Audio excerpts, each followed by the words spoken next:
नमस्कार दोस्तों, हमारे YouTube चैनल में आपका स्वागत है।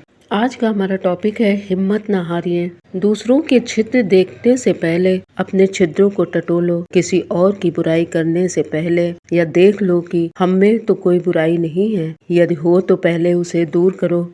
दूसरों की निंदा करने में जितना समय देते हो उतना समय अपने आत्मोत्कर्षण में लगाओ। तब स्वयं इससे सहमत होगे कि पर निंदा से बढ़ने वाले द्वेष को त्याग कर परमात्मानंद प्राप्ति की ओर बढ़ रहे हो।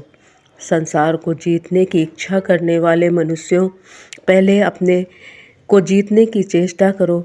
यदि कोई ऐसा कर सके तो एक दिन तुम्हारा विश्व विजेता बनने का स्वप्न पूरा होकर रहेगा। तुम अपने जितेंद्रिय रूप से संसार के सब प्राणियों को अपने संकेत पर चला सकोगे। संसार का कोई भी जीव तुम्हारा विरोधी नहीं रहेगा। जब निराशा और असफलता को अपने चारों ओर मंडराते देखो तो समझो कि तुम्हारा चित्त स्थिर नहीं, तुम अपने ऊपर विश्वास नहीं करते। वर्तमान दशा से छुटकारा नहीं हो सकता जब तक कि अपने पुराने सड़े गले विचारों को बदल न डालो। जब तक यह विश्वास न हो जाए कि तुम अपने अनुकूल चाहे जैसी अवस्था निर्माण कर सकते हो। जब तक तुम्हारे और पैर उन्नति की ओर बढ़ नहीं सकते, अगर आगे भी न संभलोगे तो हो सकता है कि दिव्य तेज किसी दिन बिल्कुल भी क्षीण हो जाए। यदि तुम अपनी वर्तमान अप्रिय व्यवस्था से छुटकारा पाना चाहते हो तो अपनी मानसिक निर्बलता को दूर भगाओ। अपने अंदर आत्मविश्वास जागृत करो। क्या करे, परिस्थितियां हमारे अनुकूल नहीं हैं, कोई हमारी सहायता नहीं करता, कोई मौका नहीं मिलता। यदि शिकायतें निरर्थक हैं, यही आदि शिकायतें निरर्थक हैं, अपने दोषों को दूसरों पर थोपने के लिए इस प्रकार की बातें अपने दिल जमाई के लिए कही जाती हैं।